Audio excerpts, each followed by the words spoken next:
अस्सलामुअलैकुम। Hope you are fine class 5। आज के इस फर्स्ट लेक्चर में जो है हम स्टार्ट करेंगे यूनिट नंबर 6 जो है मैटर के बारे में, पेज नंबर 35 पर। सो बच्चों, व्हाट इज़ अ मैटर, जो है मैटर क्या होता है या मैटर किस चीज़ को बोलते हैं।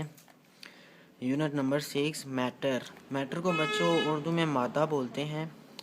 और स्टार्ट करते हैं पैराग्राफ से। Matter, we can see many types of objects और थिंग्स अराउंड अस। हम जो है वो अपने इर्द गिर्द मुख्तलिफ अशिया जो है वो देखते हैं।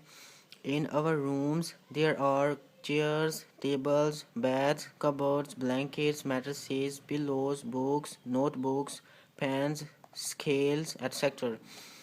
हमारे कमरों में कुर्सियाँ होती हैं, टेबल्स मेज़ होते हैं, बेड्स होते हैं, कबर्ड्स अलमारियाँ वगैरह होती हैं, ब्लैंकेट्स होते हैं, मैट्रेसेस होते हैं जिन्हें जो गद्दा होता है बच्चों, पिलोस होते हैं, तकिए वगैरह, books, notebooks, pens, scales etcetera वगैरह। सो अदर दैन दीज, इसके अलावा there are also items like clothing, gold jewellery, plates, glasses, cups, buckets, pitchers and other utensils, oils, water, milk and so on. इसके अलावा बच्चों हमारे कमरों में कपड़े वगैरह होते हैं, गोल्ड ज्वेलरी जो सोने के ज़ेवरात होते हैं, प्लेट्स होते हैं, ग्लासेस होती हैं। अब प्लेट्स की भी कई अक़साम हैं, प्लास्टिक की भी होती हैं, शीशे की भी होती हैं। ग्लासेस जो हैं उनकी भी कई अक़साम हैं।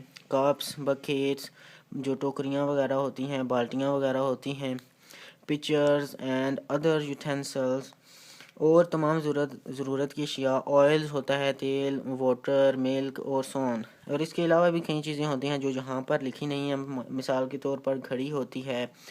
हमारे कमरे में जो एक दरवाज़ा होता है उस दरवाज़े की एक फ्रेम होती है। और भी कई चीज़ें होती हैं, विंडो होती है, खिड़की होती है। Whatever the characteristics of the objects are, उन ये जो जितने भी तमाम चीज़ें या ऑब्जेक्ट्स जो मेंशन किए गए हैं या बताए गए हैं, इनकी जो भी खसूसियात हों। अब बच्चों करेक्टरिस्टिक्स खसूसियात को बोलते हैं, उर्दू में करेक्टरिस्टिक्स जो है वो खसूसियात को बोलते हैं।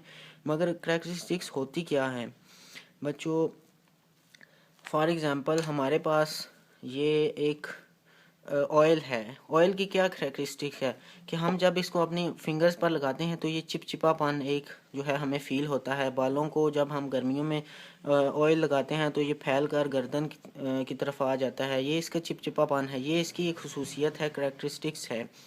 इसके अलावा हमारे पास जो परफ्यूम्स वगैरह होती हैं, इसको अगर हम स्प्रे करें तो ये गैस की एक करेक्टरिस्टिक्स होती है कि ये रूम में फैलती है, जिससे हमें पूरे रूम में जो है वो खुशबू आती है। या जो रूम स्प्रेज होती हैं या बॉडी स्प्रे होती हैं, तो गैस की भी एक खसूसियत ये है कि वो फैलती है। इसके अलावा अगर हम स्टडी करें बच्चों, they are all made of matters. तो बच्चों ये जितनी भी चीज़ें हमने बताई यहाँ पर, ये सब मादे से मिलकर बनी है। फॉर एग्ज़ाम्पल परफ्यूम है, वो भी मादे से मिलकर बनी है, चाहे उसमें गैस है, उसका लोहे का जो बोतल है वो भी मादे से मिलकर बना है। इन दैट केस, तो फिर इस सूरत हाल में व्हाट इज़ मैटर। अब ये तो हमने बता दिया कि ये चीज़ें मादे से मिलकर बनी हैं, लेकिन हम ये नहीं बता सके कि मादा खुद क्या होता है। And what is an object, और अशिया क्या होती हैं। तो अब हम मुशाहिदा करते हैं एक आयरन के पीस का। For example observe a piece of iron. हम मुशाहिदा करते हैं एक आयरन के लोहे के पीस का। इट ऑक्यूपाइज सम स्पेस, ये कुछ जगह घेरता है। It has weight and effort is required in order to push it, इसका कुछ वज़न होता है और कुछ जो है हमें एनर्जी जो है वो रिक्वायर होती है इसको मूव करने के लिए। फॉर एग्ज़ाम्पल ये मेरे पास एक घड़ी है, ये कुछ जगह घेर रही है। फॉर एग्ज़ाम्पल मैं अगर इसको अपने हाथ में होल्ड करता हूँ तो ये जगह घेर रही है, और अगर इसी तरह मैं पेंसिल को होल्ड करता हूँ तो ये भी जगह घेर रही है, मगर ज़्यादा जगह जो है वो घड़ी घेर रही है। और इस घड़ी का कुछ ना कुछ वज़न है, इस पेंसिल का भी कुछ ना कुछ वज़न है, लेकिन इस घड़ी का वज़न इससे ज़्यादा है क्योंकि ये आयरन की है। और ये इसको हिलाने के लिए या इसको मूव करने के लिए मुझे कुछ एफ़र्ट की ज़रूरत है। फॉर एग्ज़ाम्पल अगर मैं इसको यहाँ पर रख दूँ और अगर मुझे इसे पहनना हो तो मुझे कुछ एनर्जी जो है वो रिक्वायर है, एनर्जी चाहिए, ताकि जब तक मैं इसे उठाकर पहनूंगा नहीं ये यहाँ से नहीं हिलेगी। तो इसी तरह ये कुछ मैटर की जो है खसूसियत होती है। इसके अलावा इट रेजिस्ट एक्सटर्नल फोर्स, ये जो एक्सटर्नल फोर्स होती हैं, फॉर एग्ज़ाम्पल ये एक आयरन है, अगर यहाँ से मैं इसको दबाता हूँ तो ये पुश नहीं होती, ये इसको दबाव से इस पर कोई फ़र्क नहीं पड़ता। मगर अगर मैं आटे को या किसी और नरम चीज़ को जो है वो लेकर दबाता हूँ तो वो प्रेस हो जाता है, मगर आयरन की ये खसूसियत है, ये प्रेस नहीं होता।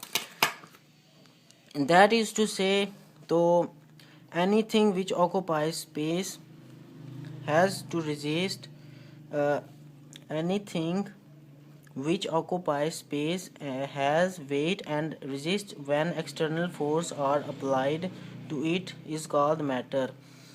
तो कहने का मतलब ये हुआ कि ऐसी अशिया जिसका कुछ वज़न हो या जो कुछ जो जिसको एग्जिस्ट करने के लिए या रहने के लिए थोड़ी सी जगह की ज़रूरत हो और उसका कुछ वज़न हो और उसे उसमें रेजिस्ट करने की या रोकने की ताकत मौजूद हो, तो उसे जो है वो हम मैटर का नाम देते हैं।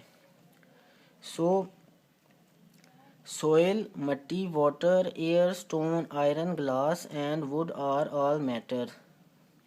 तो बच्चों सोयल जो है ये भी मैटर है, वाटर है ये भी मैटर है, air, stone, iron, glass and would ये तमाम जो हैं वो मैटर हैं। क्यों बच्चों?